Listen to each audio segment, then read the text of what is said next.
of national development and importance here on the Life and Morning Show. Very good morning to you and welcome to the show.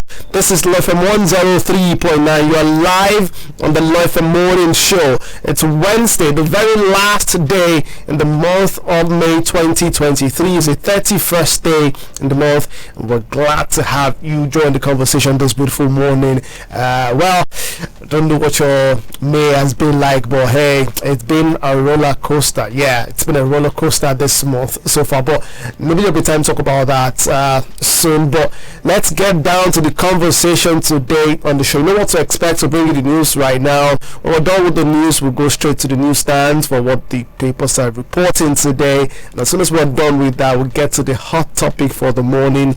There's so much happening around, but there's one particular topic we'd like to talk about, one matter trending right now in the country. Not a lot of persons paying attention to that because, of course, there is the fuel subsidy conversation ongoing, and the cost of fuel or the stress you go through getting them. But we'll talk about that, and you get to know what exactly we're talking about on the segment we call the Discourse. When we're done with the Discourse, we hand you the mic to get talking about all you need to talk about as regards what's happening in the country right now. And when we're done, we switch gears to the Industry Hub segment. Today we'll be talking about something particularly interesting as regards the economy, and you want to stay tuned for that. So it's a full package on the show. We'll wrap the entire FM Morning Show package today with the segment called Social Buzz, and we'll check out something trending on social media right now. You do know that the State Security Service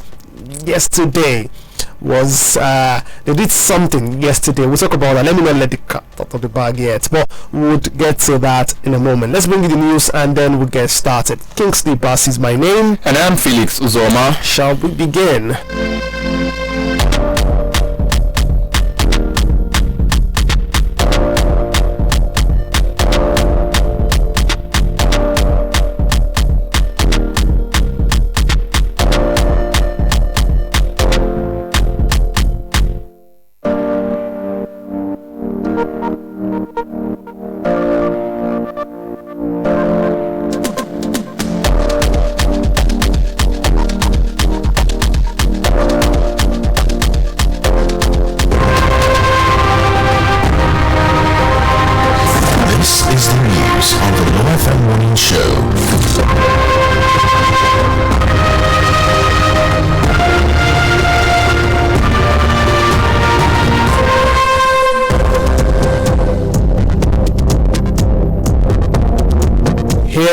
The stories we're currently tracking for you at the moment. President Bola Tinubu has yesterday arrived at the presidential villa on his first day of work, hours after he took the oath of office as Nigeria's 16th president.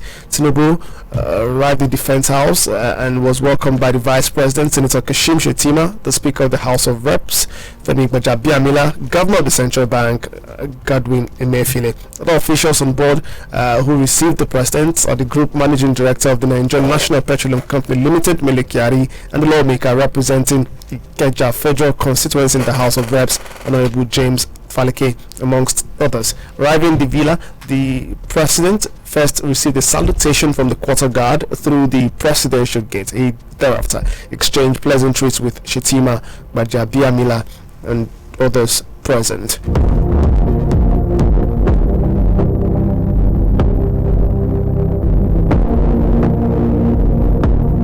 Meanwhile, residents of Katsina State are appealing to Nigerians to forgive former President Muhammadu Buhari in any way he offended them in a discharge of his responsibilities throughout his tenure.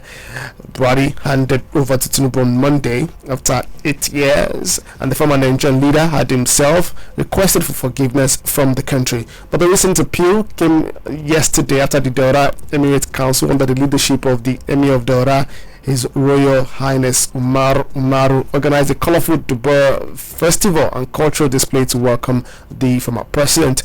Two of the residents, namely Lawal Ado and Umaru Yusuf, expressed delight to receive their son back home after 8 years. Also, speaking with journalists, they described Buhari as a gentleman and non-corrupt person whom they believed had served Nigeria to the best of his ability. The police authorities in Oyo State have raided the residence of the sacked chairman of Park Management System, Mukela Lamidi, popularly known as Auxiliary. It was gathered that policemen stormed Auxiliary's Ibadan residence, recovering weapons and ammunition. During the operation, Auxiliary reportedly escaped. Some of his lieutenants were, however, arrested by the police. There was palpable tension in some parts of the state after the raid, especially in major car parks and garages in Ibadan, the state capital. There were reports of an unconfirmed number of casualties during the face-off between the police and the Park Management System members. A large number of arms, ammunition, charms, and dangerous weapons were reportedly recovered after the raid on the residence of Auxiliary. The Oyo State Police Command confirmed the development in a statement yesterday.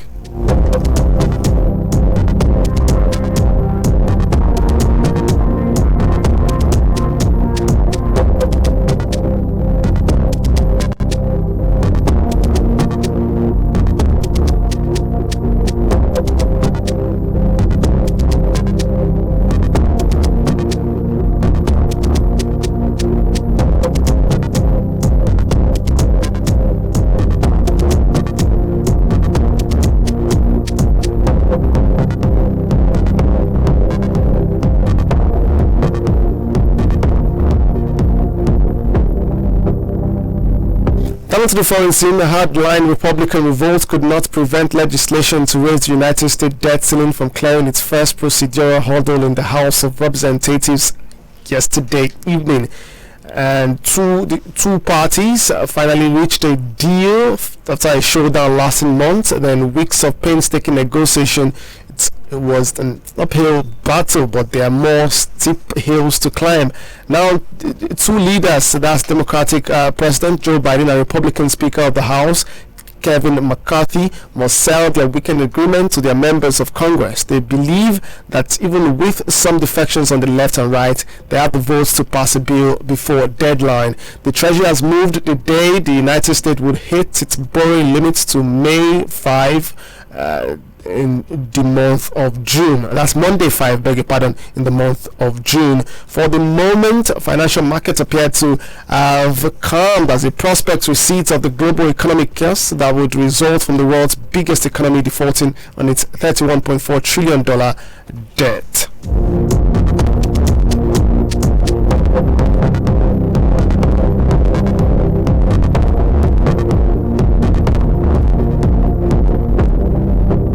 Those are the news we're currently tracking for you. It's time to bring you some legal reports. And here are your legal updates. We begin our legal update today from the Presidential Election Petition Court, where the candidate of the Labour Party, Mr. Peter Obi, who alleged that the presidential election held on February 25 was rigged in favor of President Bola Tinubu of the ruling All Progressive Congress (APC) on Tuesday, called his first witness to testify before the court sitting in Abuja. Obi's first witness, Mr. Lawrence Wakaiti, told the court that he is from Ihiala in Anambra State, identified a document relating to a court proceedings in the United States of America (USA) pertaining to Tinubu's alleged indictment in a drug-related case. The Independent National Electoral Commission, INEC, through its lead counsel, Mr. Abubakar Mahmood, SAN, said it was not opposed to the admissibility of the documents, while both President Tinubu and the ruling All Progressive Congress said they were vehemently opposed to the admissibility of the documents, but said they will reserve their reason for opposing the documents in their final brief of argument. Consequently, Justice Haruna Samani's led 5-member panel admitted the document and evidence and marked it as Exhibit P5. Meanwhile, the Presidential Election Petition Court sitting in Abuja has adjourned further proceeding on the petition of the Allied People's Movement filed to challenge the outcome of the 2023 presidential election until Friday. Though the petition was earlier consolidated with the ones that were filed by the candidate of the People's Democratic Party, Alhaji Atiku Abubakar, and that of the Labour Party, Mr. Peter Obi. However, at the resumed sitting on Tuesday, Justice Samani led 5-member panel adjourned APM's case after its attention was drawn to a recent judgment of the Supreme Court, which judgment President Tinubu's lawyers claimed had settled APM's petition. The court has now adjourned to Friday to afford APM more time to examine the Supreme Court's judgment to know the effect it has on their current petition before the tribunal. Also, the Presidential Election Petition Court in Abuja has admitted the final result of the 25th February election, declaring Bola Tinubu of the All Progressive Congress as Nigeria's president-elect. A 5-member panel of the court, headed by Haruna Samani, received the document after they were tendered by Atiku Abubakar's lawyer on Tuesday. And now to Osun State, where the Osun State High Court on Tuesday sentenced the founder of Hilton Hotel, Ile-Ife, Dr. Raymond Adedoyin, to death by hanging over the mother of Timothy Adegoke, a student of Obafemi Awolowo University, Ile-Ife. Honorable Justice Adepele Ojo, while delivering judgment on the case, equally sentenced 2 members of staff of the hotel, Adeniyi Aderogba and Kazim Oyetunde, to death by hanging.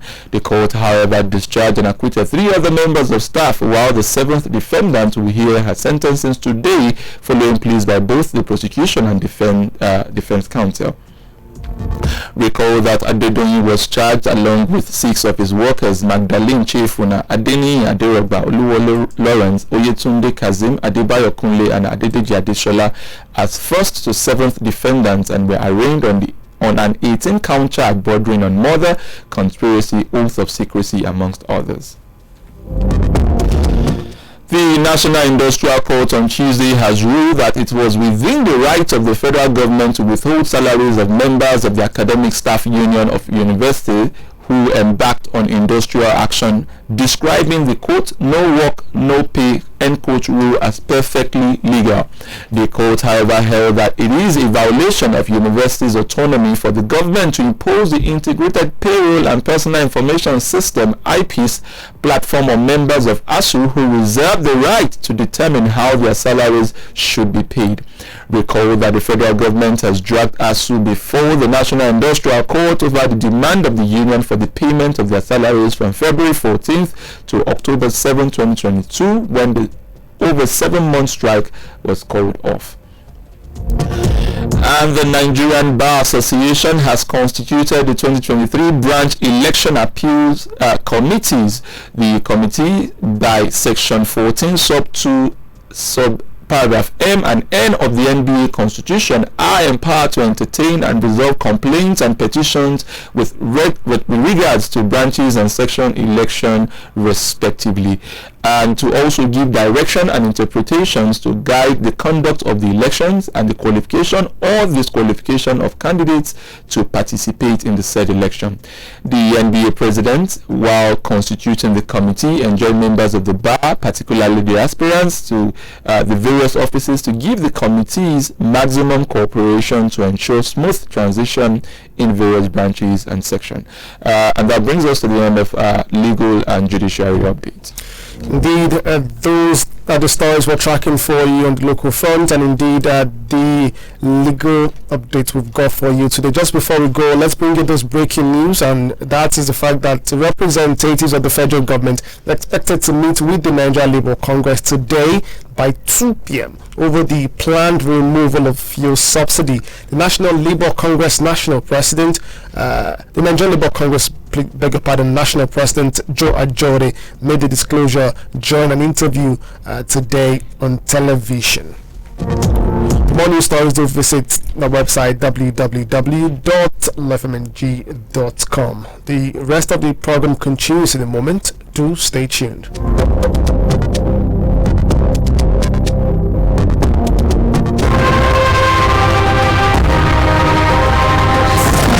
Hello guys, my name is Jide Ologun and you are listening to Law FM 103.9 for knowledge and entertainment.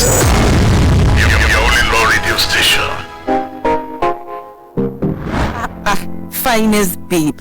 How do you do it? My skin gives me the extra confidence to light up the room. That's why I'm deliberate about how I nourish my skin. I use a soap made with the right natural ingredients. A soap?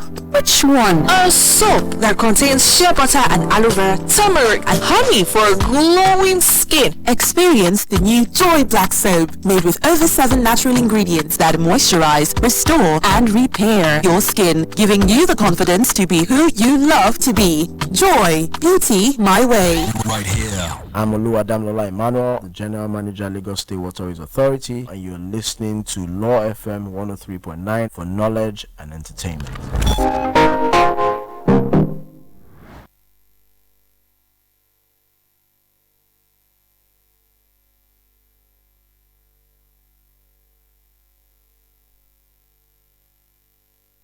This is Law FM 103.9. Passion to be creative, innovative, to climb higher and take the lead is what drives us on the station that inspires. This is Law FM 103.9 for knowledge and entertainment.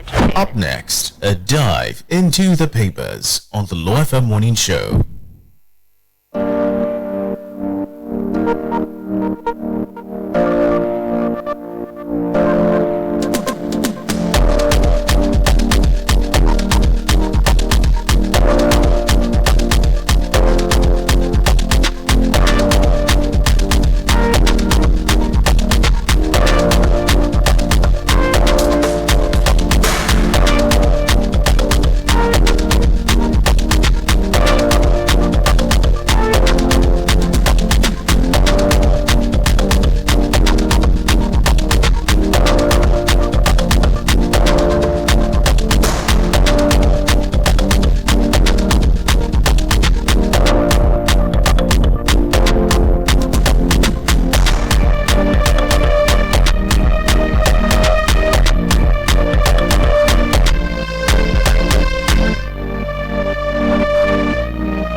Thanks indeed for staying tuned. Now time to get to the newsstand. Yeah, we're live here on the station for knowledge and entertainment, your only law radio station, FM 103.9. This is the Law FM Morning Show. Let's get started. And we begin this morning. It's Wednesday the 31st. And so we begin with the This Day newspaper.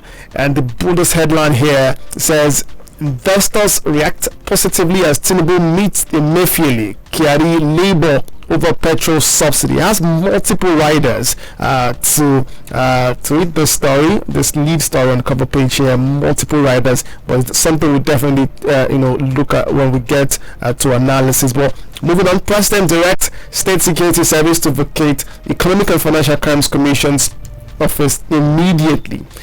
Just above that, you find Central Bank of Nigeria Governor seeks urgent debt management reforms at state levels amid increasing exposure, and that's what you find on the cover page of This Day newspaper. One last story here.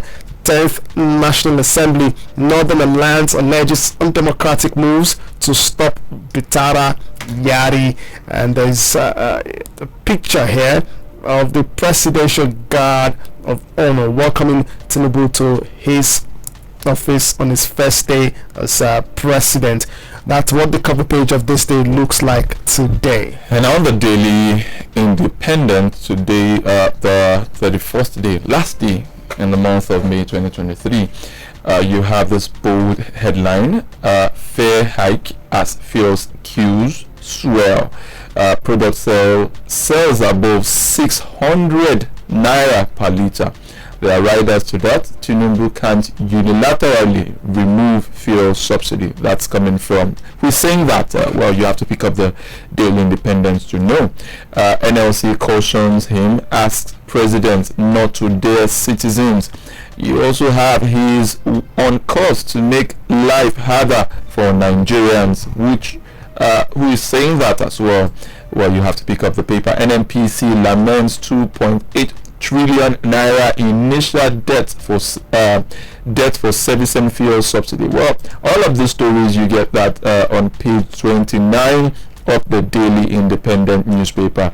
You also have PPC, that's the Presidential Petition Court, admits in evidence ruling indicting Tinubu over alleged $4,600 forfeiture. You see that also on the Daily Independent newspaper. Adebuke's mother, court sentences Oshun hotelier to death by hanging. Beneath the Daily Independent newspaper, well, okay, it's a repeat story, so we won't take that. On the left-hand side of the Daily Independent newspaper, you have court justifies FG no work, no pay rule against ASUU. Page 6 of the newspaper. I'm teaming up with Yari for Senate presidency. That's Kalu. Page 7. Page 6 as well. You have you have another one on page 6. 10 billion naira went into subsidizing fuel in $10 billion, I beg your pardon, went into subsidizing fuel in 2022. Shatima laments. And you also have Senate slams 100,000 naira fine, 2 years imprisonment on false petitions. That's on page 7. And finally, at the bottom of the Daily Independent newspaper, you have Naiti Hills fuel subsidy removal offers 8 strategic considerations. That's on page 3 of the Daily Independent newspaper. Alrighty, we've got more for you. Let's check out some more headlines this morning. This time we go from a Daily Independent newspaper to Daily Sun newspaper. President's subsidy removal statement. Don't dare Nigerians. Nigerian Labour Congress warns Tinubu. Fuel scarcity, high prices, marketers stop sales. That's rider to that. Removal not with immediate effect. Tinubu's media center speaking there. TUC ask president to dialogue with stakeholders. Alright, some more riders here, but we'll move away from that real quick to this one. President meets Mefili Kyari, states weak in debt management, financial transparency. That's according to the Central Bank of Nigeria. Again, the rider says states weak in debt management, financial transparency. That's according to the Central Bank. You find that inside the paper as well. Tribunal admits document tendered by Obi in defense of petition. Court okays federal government's no work, no pay against academic staff union of universities. That's we've seen on other papers. So we'll move away from there. Senate leadership calling talks with Yari's camp. Moves to stop Yari undemocratic. That's according to a group. You find details inside the paper as well. Death in hotel. A day 2 others to die by hanging over Bafemi Awolowo University students murder. And that's all you find on the cover page of the Daily Sun newspaper, including this one just beside the masthead Daily Sun. Biafra Day. The indigenous people of Biafra shot down southeast. 30 arrested in Enugu. Masab urges Tinubu to release Kanu, and that's what it looks like on the cover page of the Daily Sun newspaper this Wednesday. Oh yes, so I guess we move on to our analysis if we don't have more papers. Alrighty, so there you go. We get straight to checking out top details, more details as regards these top headlines this morning. So you know what to do to be part of the conversation. Stay tuned right there, and you can also listen live. Remember, you can listen live when you log on to www.lefmng.com where you can listen live and on the go anytime, any day across the globe to your favorite programs. We're streaming on Facebook as well. Go there, drop your comment, and of course see the beautiful studios LFM 103.9. You can also tweet at LFM_radio and share your thoughts as regards the major stories in the news this morning. We've checked out a few, and there are others that will be touching on as we go along. But in the meantime, let's bring you details of these stories. It's not enough to read the headlines and just know the headlines.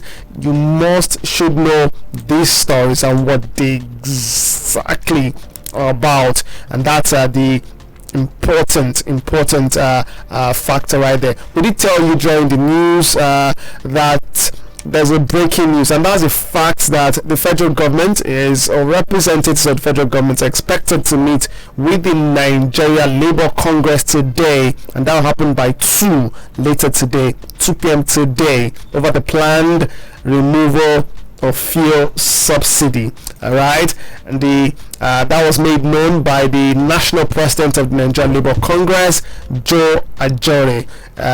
He made that disclosure during an interview live on television this morning. So we look forward to that. We'll bring you details as well. You want to stay tuned here and follow the programming here on FM 103.9 to know what happens. Right? Okay, so that's that with that. As regards the fuel queues, by the way, we'd like to know what it's been like for you so far between yesterday and today. We talked about that yesterday, right? We would extend that conversation even a little further on the newsstand this morning. What has it been like for you getting fuel, getting to work? A few colleagues arrived to work this morning and they've been lamenting how they have not just paid double, they had to wait for vehicles to come because there's so many people on the road who go in the same direction. Very few vehicles available, and when they see vehicles, they are rushing to get into these vehicles. Some persons cannot even afford to get into the vehicles to get to their workplaces or business places because the prices have more than doubled. So we'd like to know from you as we continue the conversation and bring you further details from stories in the news this morning. 0703 2277 338 and 0909 555 1039. Again, 0703 2277 338 and 0909 555 1039. Those are the numbers to call to join the conversation this morning. And as we talk about that, the Daily Trust newspaper this morning is saying and reporting that since the president said the fuel subsidy is gone, and it's not entirely something we don't know, fuel queues across the country have resurfaced, even as many filling stations are under lock and key.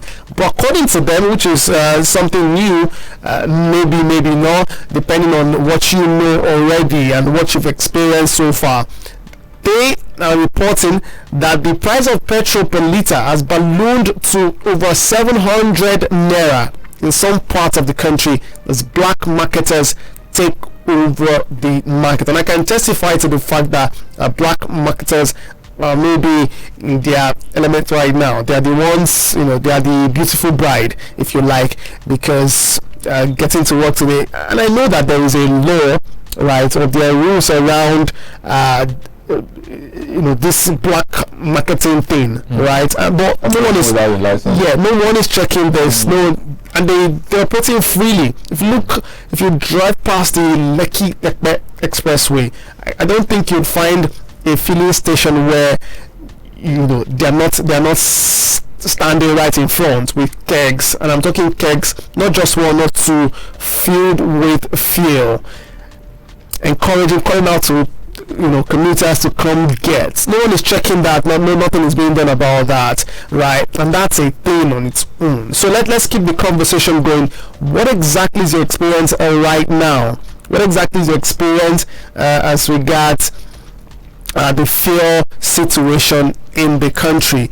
Well, we hear in some parts of the country it's now 700 naira per litre. That's disturbing, really disturbing. And has it been easy getting to work? Have you had a smooth ride to work? Whether you're a commuter or as far you drive your car, or you need to use commercial vehicles to get to work, let's know your experience this morning on the show. We'd like to hear from you as we go to other stories right now. The Punch this morning is reporting that according to a member of the People's Democratic Party's National Executive Committee, Timothy Osadolo,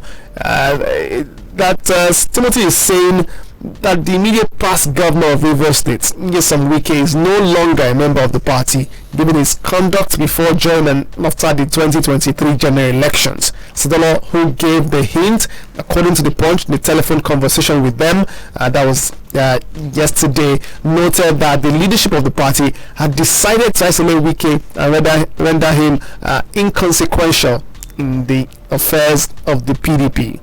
According to Timothy, Wike's recent public outings, wherein he appeared to be leaning towards the All Progressives Congress, gave him away as a man in perpetual craving for the spotlight all the times, and regardless of the cost to his image as an opposition political leader. So that's the situation. Well, we're not sure we can't say for sure if that's the situation within the PDP. Wike, I'm sure if you speak with him today, would tell you he's still very much a member of the People's Democratic Party. In fact, there's even an injunction that he had obtained from the court to, forestall the party from expelling him. So he shows he's still in love with the party, quote. So for whatever it's worth, yes, there's been some level of hobnobbing between the former governor of Rivers State and the current president now. Even before now, we saw the relationship, but I mean, he still wants to be a member of the party, and that's why there is a current injunction restraining the PDP from, expelling him from the party. Because obviously, if you consider some of the going-ons in the party prior to the election, you would find that you would also agree that there's been issue of would I say anti-party activities between within members of the party, and that even led to the expulsion of or suspension, if I put it that way, of some party members. But he himself had not been, received the hammer of the party. 0703-2277-338 and 0909-555-1039. Those are the numbers to call. There's something happening in Oyo State. We reported on the cover pages this morning, and that's the fact that Governor Seyi Makinde of Oyo State has dissolved the disciplinary committee in charge of the park management system. The dissolution of the committee, headed by Mukaila Lamidi, popularly known as Auxiliary, was contained in a statement issued in Ibadan. That was on Monday by the Chief of Staff to the Governor, Segun Ogunyi. According to the statement, the dissolution is with immediate effect. Right now, that's the story from Monday.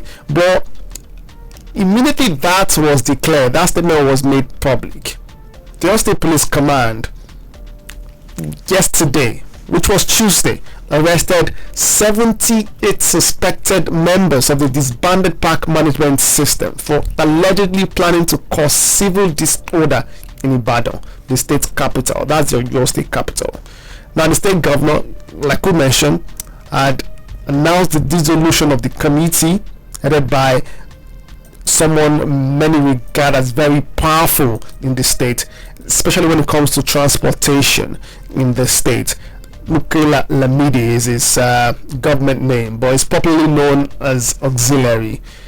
That arrest by the Oyo State Police Command, they, according to them, arrested or captured over 78 suspected members, and they also captured guns, 724 live cartridges, 25 cutlasses, 7 jackknives, 33 mobile phones, 1 laptop, charms, 2 vehicles, and over 3 million naira in cash.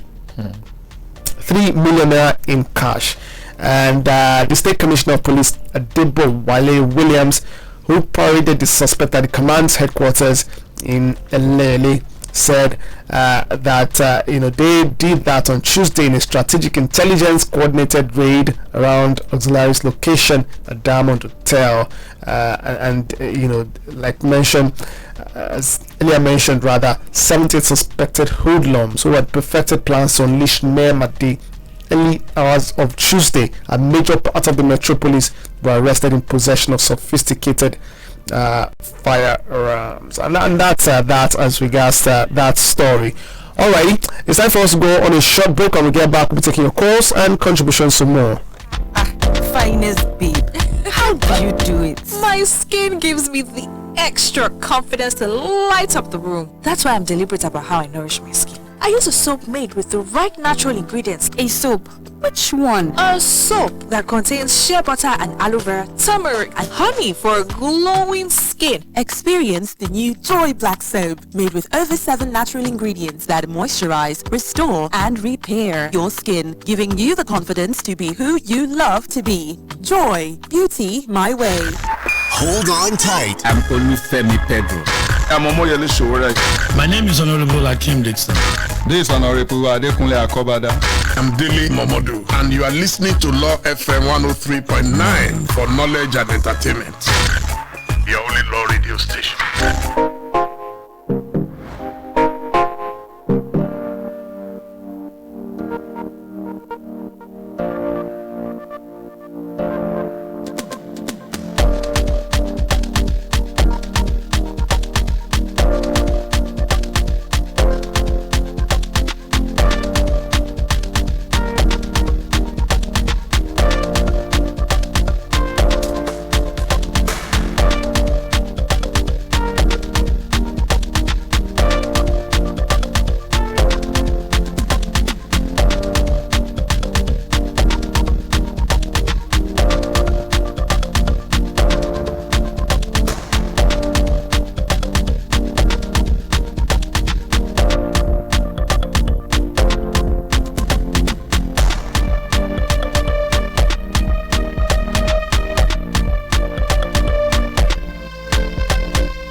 Thanks for staying tuned. This is the New Stand on FM 103.9, the station for knowledge and entertainment. Let's check out some more stories before we wrap the New Stand this morning and get to the Discourse, the hot topic for the morning. And tell you, as reported this morning by the Daily Sun newspaper, that the Senate yesterday passed an amendment to the Independent Corrupt Practices and Other Related Offences Commission Act with stiffer punishments for false petitioners. Specifically, the amendment of Section 25 of the Act now provides 2-year imprisonment with no option of fine on anyone whose petitions to the Commission is found to be false or intended to mislead. This was sequel to the consideration of a report by the Senate Committee on Anti-Corruption and Financial Crimes, chaired by Senator Suleiman Abdul Kwari of Kaduna North. Alright, so that's that. Just to bring that to your attention. The offense of false petition now attracts a fine of 100,000 naira. 100,000 naira. And the amendment in Section 25(1) says any person who makes or causes any other person to make to an officer of the Commission any statement which, to the knowledge of the person making the statement or causing the statement to be made, is false or intended to mislead, shall be guilty of an offense and shall on conviction be liable to imprisonment for a term not exceeding 2 years. And again, you need to know this, because ignorance of the law, as it is said, is no excuse. It's important to know that the Senate has now passed that amendment to the Independent Corrupt Practices and Other Related Offences Act with stiffer punishment for false petitioners. Yes, and that's a very, that's, to me, that's a commendable move by the Senate, but we just hope that it's assented to, because there's been incessant cases of frivolous petitions. You don't even know why you are writing a petition against somebody just because I don't like your face. You don't have credible evidence. A matter that is not criminal, you paint it and have criminal coloration to it just because you want that person, to have a day in court. I mean, things are not done that way. And, so it's, for me, I feel it's a good move by the Senate. A member of the Senate was even saying that he has been a victim of somebody writing a petition. But far from being a victim, it is a good move and commendable for me. Alrighty, that's where we draw the curtains on the newsstand, the segment here reviewing the papers. We've checked out the headlines and provided you details of some headlines as well. It's time now to go to the discourse, and that's a discussion segment essentially where we'll be focused on a hot topic for the morning. You want to know what we're talking about and with whom we're talking this morning? Do stay tuned.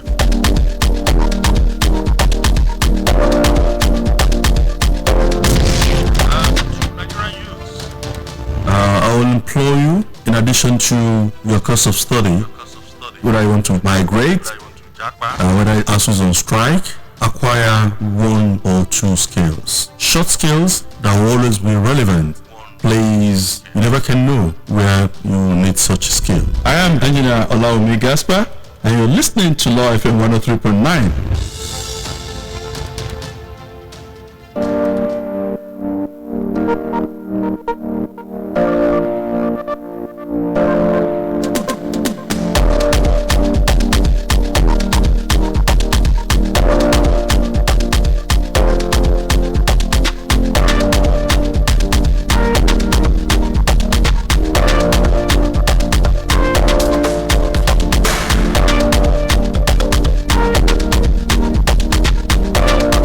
Thanks for staying tuned. 43 minutes past 9 here on the station for knowledge and entertainment, Law FM 103.9. It's time to get down to the discourse, the focus for this morning. You recall that for months, as a matter of fact, for 8 months last year, the Academic Staff Union of Universities went on strike. They protested for several things that several items on the agreement they had with the federal government that weren't met, and that lingered for a while. As a matter of fact, it was it lingered for so long. Students were home.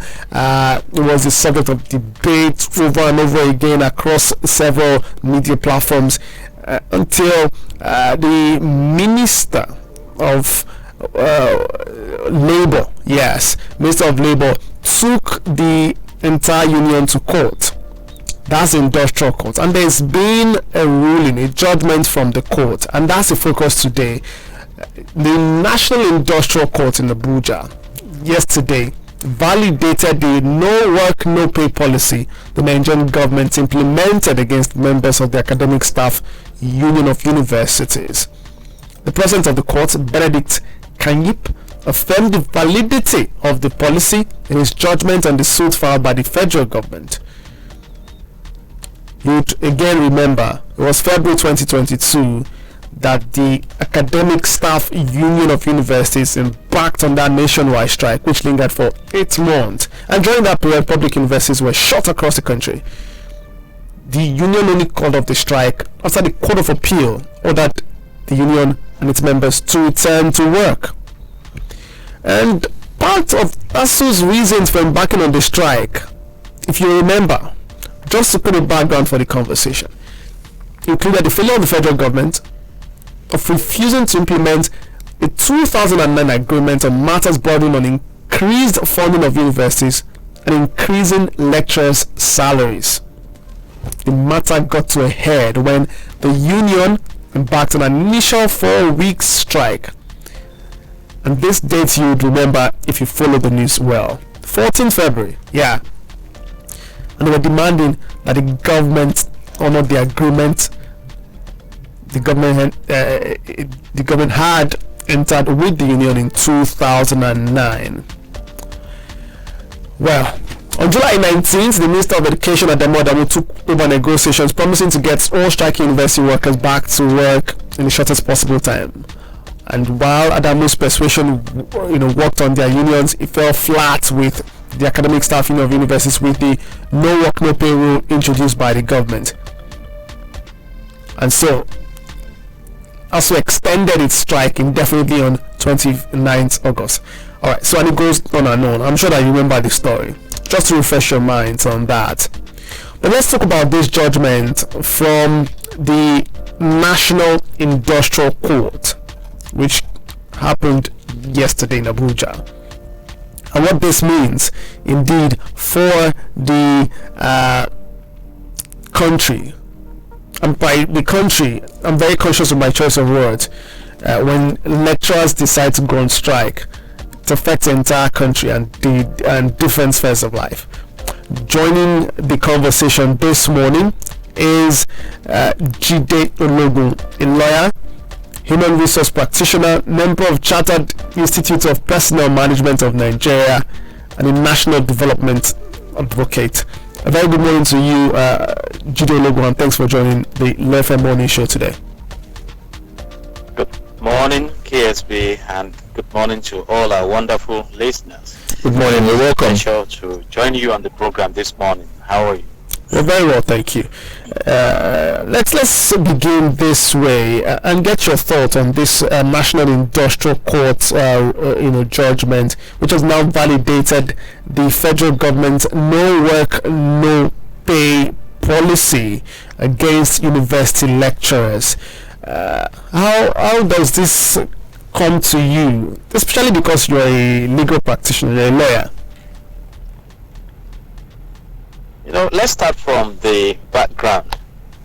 If you look at the dictionary.com, the phrase no work, no pay rule emerged around 600 and 1610 in the English community, based on an ancient Latin phrase meaning essentially you don't get paid for a holiday. And this doctrine is not punitive in nature. When you look at the American usage of compensation in their employment relationships, then you understand that people are compensated for contributing their labor, and that is why it's a contractual relationship. In human resources management, one of the basic requirements is that the employer must provide a job to be done, and the employee must do that job. So that means you make your contributions in exchange for compensation. And when you have this covenant between two parties, then you have reciprocity of responsibility. And this is supported by our laws in the country, definitely. If you look at section 43 subsection 1A, it says of the Trade Disputes Act, it says that notwithstanding anything contained in this act or in any other law, where any worker takes part in a strike, he shall not be entitled to any wages or other remuneration for the period of the strike, and any such period shall not count for the purpose of reckoning the period of continuous employment, and all rights dependent on continuity of employment shall be prejudicially affected accordingly. So it's already there. And so if the employer decides to pay, it's just a matter of option. I think in the country at the time, the resident doctors, got compensated by the government. It's not mandatory. The doctrine of no work, no pay is a global doctrine, and it's been tested judicially. If you look at the case of Abdurrahim versus Ulufegba, these were lecturers in University of Ilorin, and an action was brought to the court in respect of the employment relationship, and it was established that the respondents went on strike over their salary structure, because when you talk about strike, it's an action taken to press home some demands on welfare and rights on duty. And while this was on, they unilaterally disengaged from their duties, and other members complied with the University of Ilorin directives for them to sign attendance register. And the respondents neither signed the register nor went back to work. And the state of affairs, when they got to court, the court said that for even paying them salary, it was wrong for the employer. So not just, it was declared illegal, and that the employers were not under any obligation to make payment of salaries and allowance for the period of the strike. embarked upon by the respondents. And of course, like we say in HR, it's the right to strike is one of the most cherished possessions of trade unions, and you cannot prevent anybody from joining trade unions.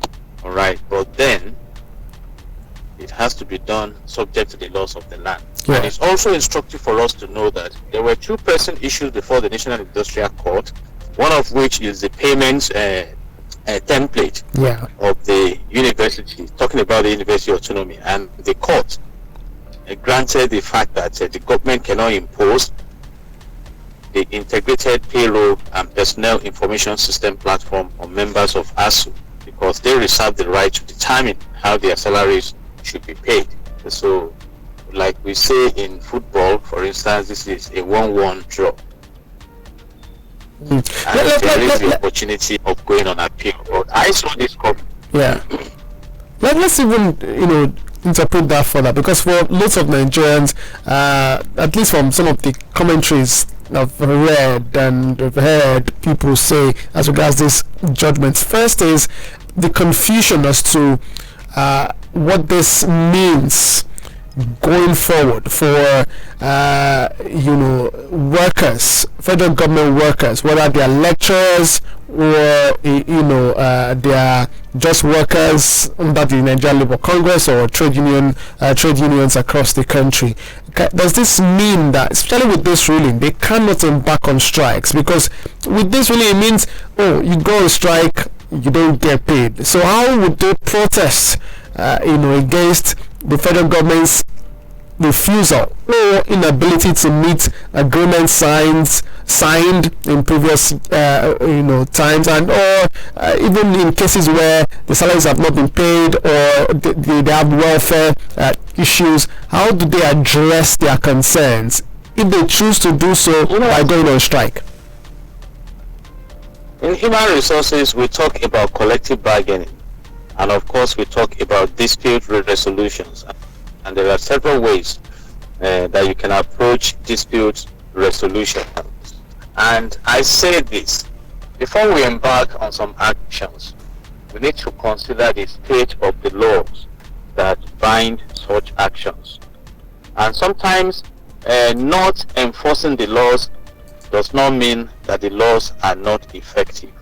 And like I said earlier, this is not just in the case of Nigeria alone.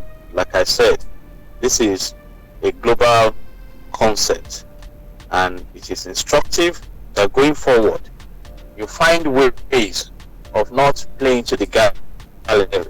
If you look at the case of Transshipping Corporation and Greenwich Marine Incorporation, it's a 1975 case, Lord Denning set out the main objective of a strike as a concerted stoppage of work by workmen done with a view to improving their wages or conditions. So you can Jide, please very quickly hold your thought. Let's go on a short break. We'll be back in a moment. Thank you. Skin gives me the extra confidence to light up the room. That's why I'm deliberate about how I nourish my skin. I use a soap made with the right natural ingredients. A soap?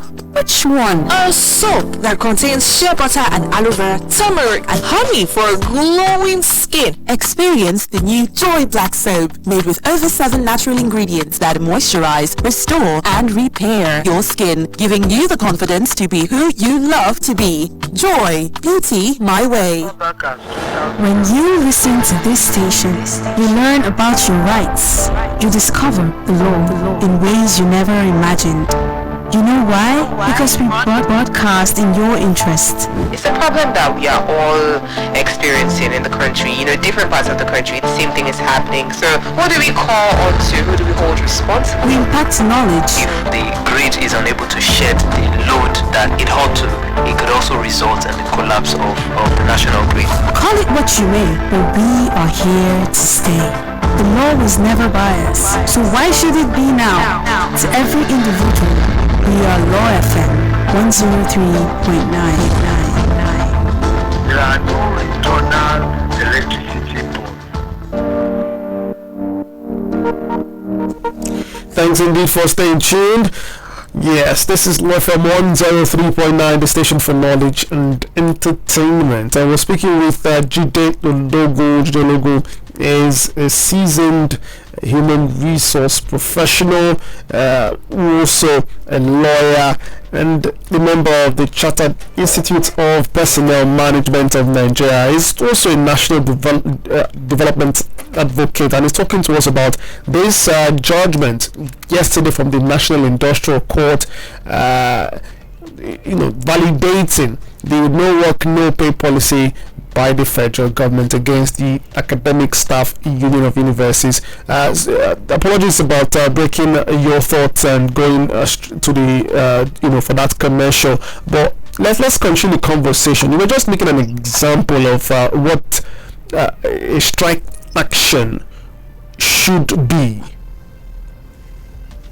Yes, and a strike action is the end of the rope when other pre-strike steps have not succeeded. Like I said, what the law has done by virtue of Section 43, subsection 1 of the Trade Disputes Act is that the law simply removes any compulsion on an employer to remunerate employees during periods of strike. And we have another precedent in the country, the case of the Senior Staff Association of Nigerian Universities versus Federal Government of Nigeria, where the presiding judge disclosed the same National Industrial Court that it is in the light and given the self-executory nature of Section 42, subsection 1, that it is perfectly lawful for an employer to choose to dispense with the no work, no pay rule.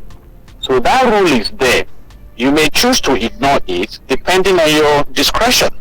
In other words, strike pay is lawful if an employer chooses to pay same and not to penalize the strikers in any other way for the strike. So what can be done right now is to identify the importance of this lacuna in trying to clamp down on the rights of the employees and probably approach the National Assembly. If you look at Section 4 of the Nigerian Constitution 1999 as amended, it stipulates that the National Assembly shall make laws for the peace, order, and good governance of the country. But as we speak right now, this doctrine of no work, no pay is there.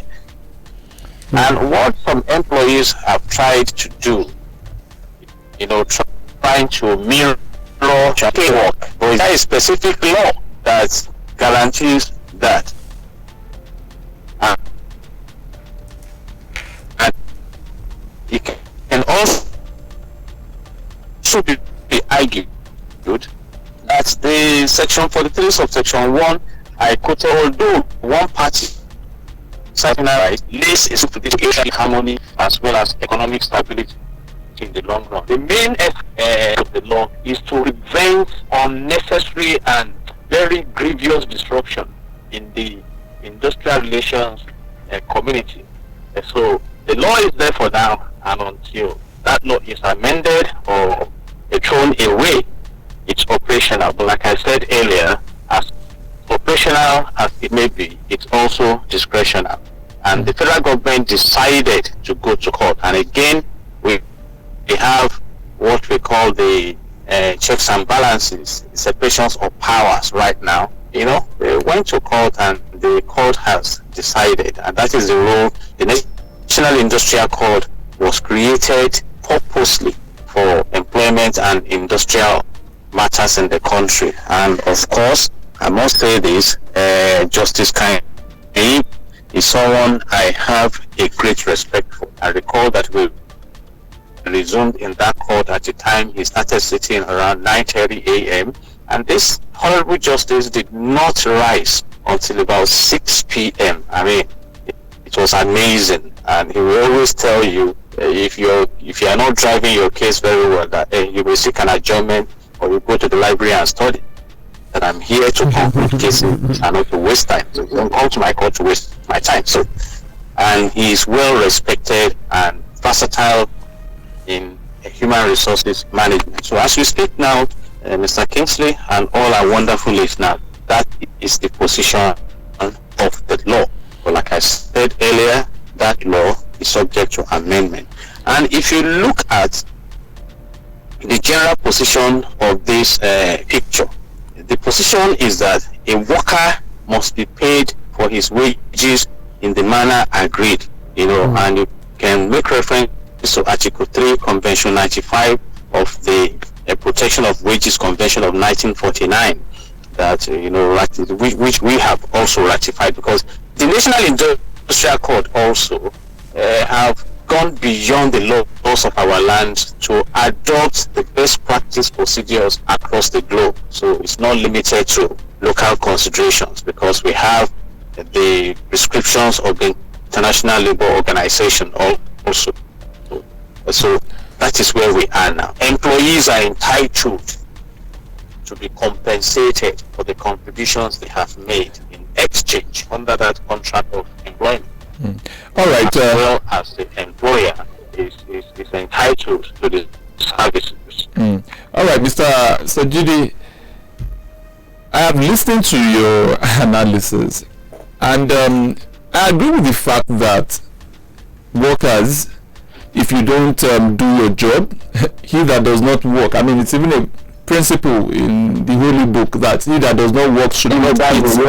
Exactly. He that does not work should not eat. However, I'm trying to wrap my head around collective bargaining. You and the federal government, which is ASUU and the federal government, entered into an agreement, right? Since 2019, there were agreements that they are going to, make some payments and some other things, which maybe in due time will rule out the content of that agreement. Up to 2022, right?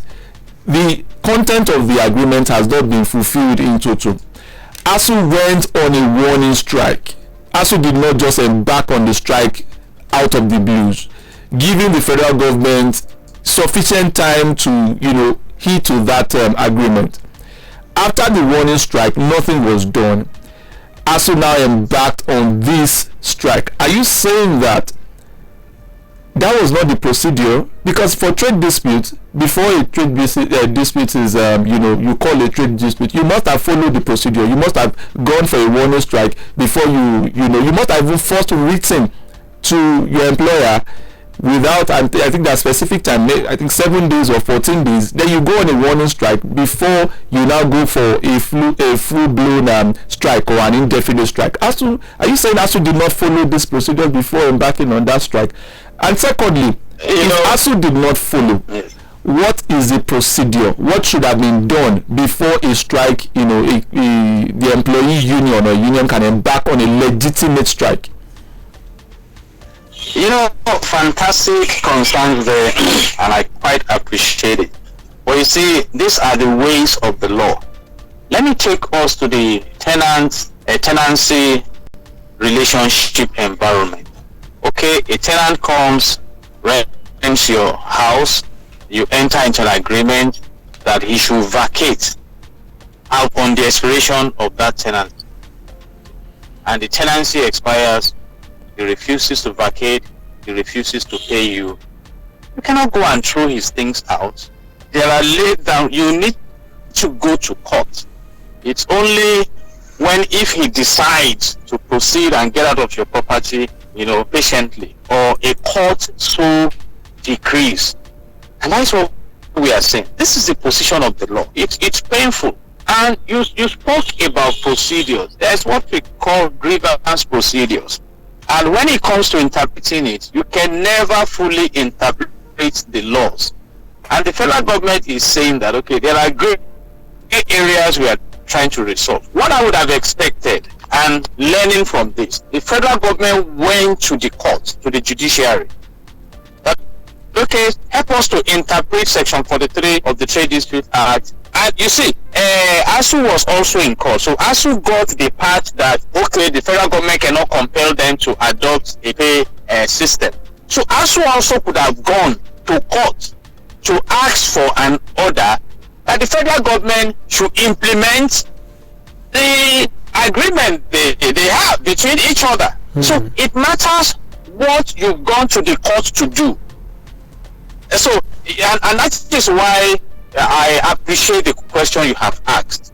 You know, and I keep saying this, it's just like when you are traveling by air and you buy your ticket and those you don't bother to read those tiny letters. And maybe your bag disappears somewhere along the line and you think you are going to get $1 billion from the airline. You may be shocked when you read those tiny lights with binoculars or whatever. You realize that there are some clauses that we exonerate them from heavy penalties. And that's why we are saying, let me ask this simple question. The minimum wage that has been passed into the review in Nigeria, how many states are really paying? That is when you begin to hear the argument, it's not on the exclusive, is this one and that, a state have this, and you know, so these are issues matters. But it appears that strike may not be the winning ticket. Now, you see, there are several procedures in conflict resolution, but we don't have the time to be discussing them. So, but strike, like I said earlier, is a strong weapon that is available. But when do you bring out that weapon? It's just like, again, when we say the policeman has the right to arrest, to investigate. The policeman even has the license, for instance, in court, to engage his lethal weapon. But at what point and in what circumstances? These are issues. These are issues of the law. So I will advise now, professionally speaking, that ASUU may need to probably propose a bill in the National Assembly to attend to this lacuna. We recall the celebrated case of Shylock, you know, in our literature, when the Shylock was entitled to a pound of flesh, and they got to court, and the defense lawyer said, we are not contending the fact that you are entitled to a pound of flesh, but it's not written in this agreement that you shed blood while getting your pound of flesh. So go ahead, get your pound of flesh, but please don't shed blood. So what do you do then? What do you do? So these are issues. And the minister of labor, the former one, Dr. Chris Ngige, has been emphasizing this issue of no work, no pay throughout the, you know, we monitored it keenly. And what I want to advise again, the whole essence of employment relationship management, human resources management, is to have harmony in the industrial environment for productivity. We have the Chartered Institute of Personnel Management of Nigeria that can always advise all parties. The only chartered body to manage human resources practice in Nigeria with, you know, versatile experience and influence. So these are the issues. So if as a nation we are interested in productivity and industrial harmony, consult. And I'm setting an agenda here right now, and with all due respect to those who hold public office and political offices, can we begin to engage thorough professionals in some of these offices? I cannot imagine that you bring somebody. Yeah, Jide, are you there? All right. We'll try to reestablish connections with Jide as we begin to wrap on the discourse this morning. So we thought to get to make sense of this judgment. You probably have missed this to the many headlines, you know, reported on the cover pages this morning, because of course the issue of the fuel subsidy is biting hard. But let's get Jide Ologun back on the line to give his final submission on this particular story. Jide, are you there? Yes, I'm here. Yeah, fantastic. I was saying that the federal government should begin to look in the direction of getting professionals to occupy these sensitive offices. For instance, you won't bring a pharmacist to come and be Minister of Justice. No. And you won't take a lawyer to go and be Minister of Medicine or hospitals or something. So can we look for those who are thoroughbred in human resources management, industrial relations and management to occupy those offices so that we have harmony in the land, whether we like it or not. Look at how our education sector has been disrupted with this back and forth strike and unrest that we had in the country. It's not the best. I read a report that our country spent about $8 billion in foreign education in about 8 years or so. I mean, it's disturbing. You know, we should be earning revenue through our academic sector. But having said all this, the laws are there. Once again, let me emphasize, you can go and check the case of Abdurrahim versus Olufeagba. You know, it's a case on University of Ilorin. And of course, you can check the case of Senior Staff Association of Nigeria and Federal Government of Nigeria.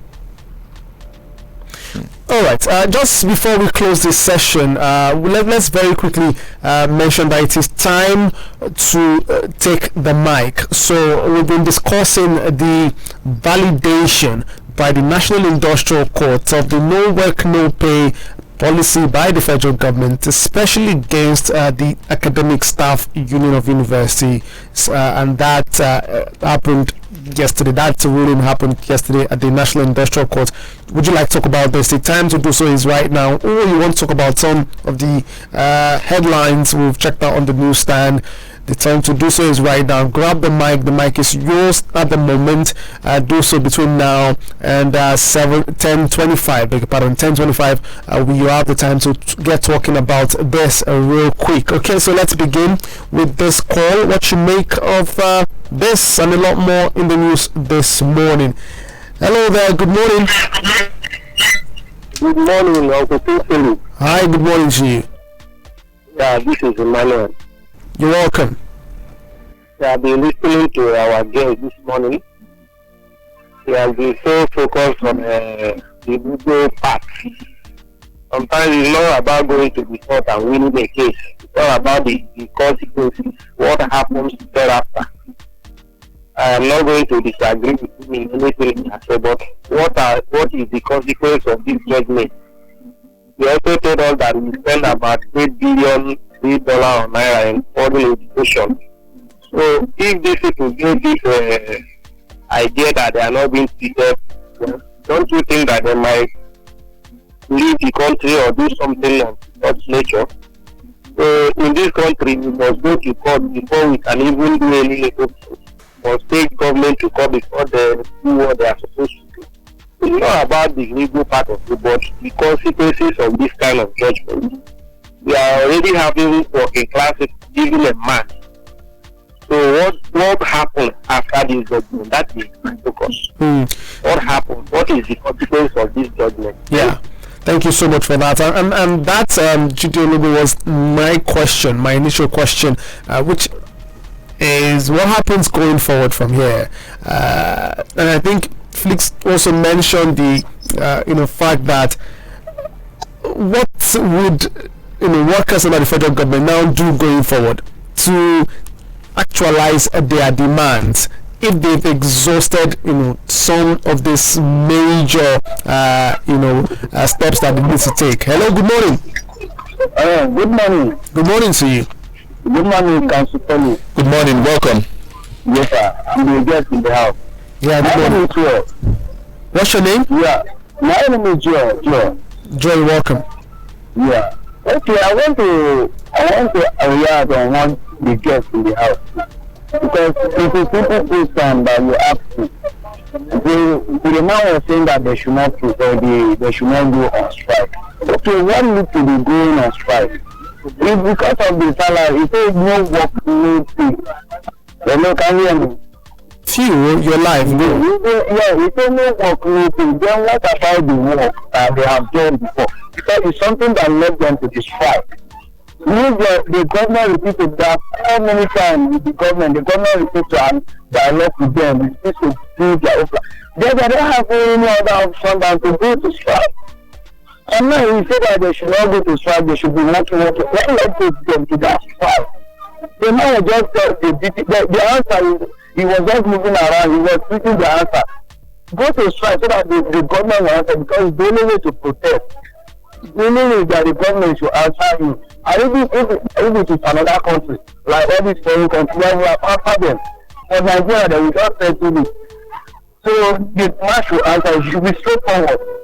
That's my own. All right, thank you so much for your contribution. I think it was pretty straightforward, depending on what you heard and how you assimilated what you heard. But you'll get the chance to even talk further. But let's take some more calls. Hello, good morning. Hello, good morning. Hi, good morning. Good morning, Counsel. Good morning. My name is Ayo. Welcome. Go on, Ayo. Yes, I've been listening to the guests in the house. Yeah, Jide Ologun. Actually, I buy the idea. I buy what you say, particularly the legal aspect of it. Yes, it's true. But we have to be looking at what is the intent of the federal government taking the ASUU to court, because they know that they can get judgment. But what is the motive of that judgment? Is it somebody is trying to show ego and to gain the interests of Nigeria? Because at times you let go your right for interest. When you look at the two, what is going to gain, what you are going to lose. You cannot say it's because this is my right, and you go ahead and go and get your right at the expense of other good things that is concerning you. In this matter, my own suggestion is this: anybody, because as this government have the right, no work, no pay. Yes, they too must be able to uphold the collective agreement, collective bargaining. Is there anything that says that they must agree on certain things and they should back out? Even if there is no law that against it, the morality of it is devastating. Because what you are saying is, you are saying that you are not to be trusted, and there's nothing that can go on false pretense. Everything happens on trust. Even the employment is on trust. That if you say you are going to pay me, you will pay me, and then I will work for you. And the employer too, if you say that you want to work for me, when I pay you, you will work for me. Everything will come down to the trust. Our government must learn to put Nigerian first, above their ego, above their own intention, so that Nigeria can go through. Because all these people, if any of their children in Nigerian university, they couldn't have allowed it to stay for 8 months. But you heard the immediate past Minister of Labour and Employment say that he has children in Nigerian universities. How do we verify that? Do you see his composure during the settlement without? You see the way he raised up his shoulder and he tackled the back of the NSC ASUU chairman. That was the arrogance shows in his character. And you cannot, if he has children fully in Nigerian university, he couldn't have allowed them to stay in the house. I doubt what he's saying is right, because many of these people, they tell lie, open lie, lie. All right. We cannot verify. Yeah, we cannot verify if that's a lie or not. I do know that's what I'm saying. I'm not saying that it's a lie, and I'm not saying it is true. What I'm saying is that do we verify it? Okay. Did we bring them out? Thank you so much for that. Whatever it is, sir, everything any government official is doing, they should know that they are there for a purpose and for a limited time, and to put the Nigerian interest at first above any other thing, whether legal or not. The Nigerian interest should be at first, not to bank on legality. Thank you. At the expense of Nigeria. Yeah, thank you very much. And that final part is very valid, because guess what?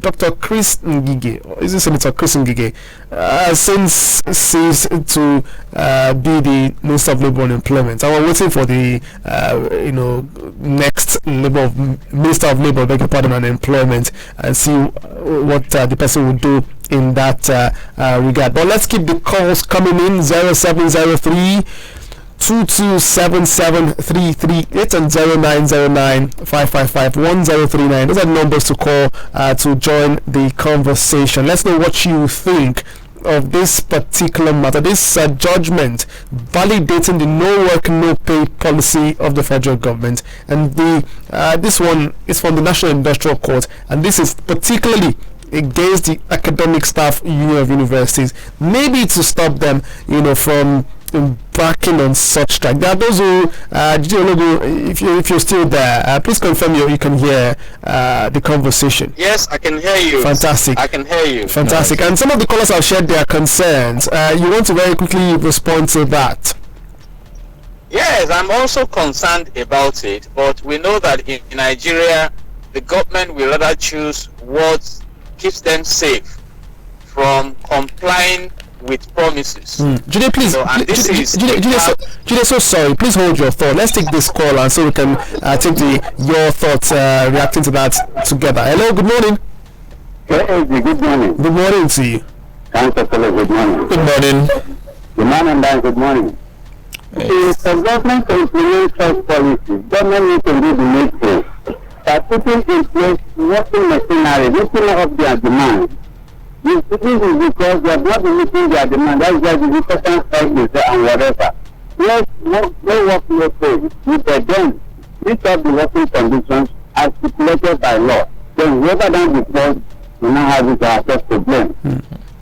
Yeah. Thank you so much for that. I appreciate that, Mazi. Well, I'm sorry, Jide, we'll come back to what you were saying, but from what the last caller just said, while he was speaking, something I just thought about something. I think we should talk about that. Does this, and you've said, I recall that you said in your submission that maybe the academic staff of universities need to approach the legislatures, that's the National Assembly, to tweak this, part of the Constitution so that they can further protect federal government workers or workers in general in Nigeria. Let's talk about that no work, no pay policy. Is this policy supposed to apply to a point where workers are demanding for certain, their welfare, or they have certain demands, or this should apply when the worker has, for example, refused to do his or her obligations, meet his obligations? Because in this case, it is the worker saying, okay, we make demands, we need this to make our work smoother. Can you make this happen for us? And you're not making that happen, so hey, we can't continue working in this condition. Like a situation where workers do not just decide not to go to work. When should this policy apply? In a contract relationship, you talk about past performance, you talk about specific performance. And where you have done your own part performance, you can approach the court to give an order in respect of specific performance on the part of the other party to the contract.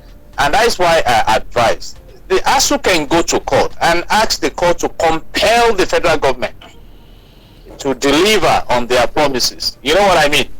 But it appears that when you are dealing with the federal government, you are dealing with Goliaths in courts.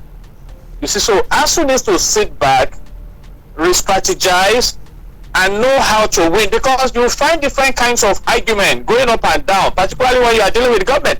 Like one of our callers rightly mentioned, I was not so impressed by the way Dr. Ngige sometimes we even address the, we are talking of collective bargaining here. Nothing makes the government more important than ASUU. In fact, if you look at Section 18 of the Nigerian Constitution, 1999 as amended, it says that the government must provide education to all citizens at all levels as much as possible. It's not a discretion. It's painful.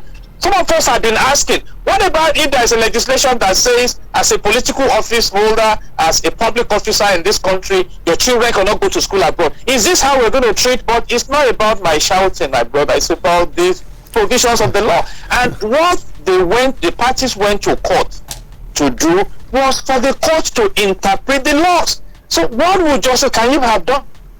The provisions of the, I've rolled it up. Please go and read Section 43 of the Trade Disputes. Is there? So, and when you find, the only tool a carpenter has is the hammer, every job will appear like a nail. You see, so, and let me test the laws of our land. if you read section 16 of the Nigerian Constitution 1999 as amended, from the B part, it says that the material resources of the nation are harnessed and distributed as best as possible to serve the common good. Do we have that in the country? That the economic system is not operated in such a manner as to permit the concentration of wealth in means of production and exchange in the hands of few individuals or a group, and that suitable and adequate shelter, suitable and adequate food, reasonable national minimum living wage, old age care and pensions, and unemployment, sick benefits, and welfare of the disabled are provided for all citizens. Or you'll be amazed, you cannot sue of these provisions. They are there. Why not? Why can't you sue? That is the position of the law. That's another discussion for another day. All right. You see, so I appeal to our wonderful listeners today, and I appreciate them. I love them all. Please, after this program, just spare some of your data. Study or read. Don't study. Read section 14 to section 18 of the Nigerian Constitution 1999 as amended. It's on your phone if you have data. Please, if you need it to send data, KSB will discuss with me on that. We need to know the provisions that are there. This government must provide education. So, and please, you know my passion. The National Assembly has a critical role to play in this country. One of the debates we have in the country now is in the area of elections. Go and read section 65 of the Electoral Act 2022 as amended. You will see the discretion, the latitude given to INEC there. So when we start shouting about beavers and everything, I ask people, there is provision for electronic interventions. But go and read what the provision of the law is. One of our senior colleagues raised a concern at a time. When you are saying that the decision of the returning officer is final, and in cases where that decision was reached with duress or anything, INEC reserves the power to review that result within 7 days. And after you have declared, you go to the tribunal of a court of competent jurisdiction. You know, so these are issues, specifics. Yeah. Specifics. Jide Ologun, we want specially thank you for being on the program.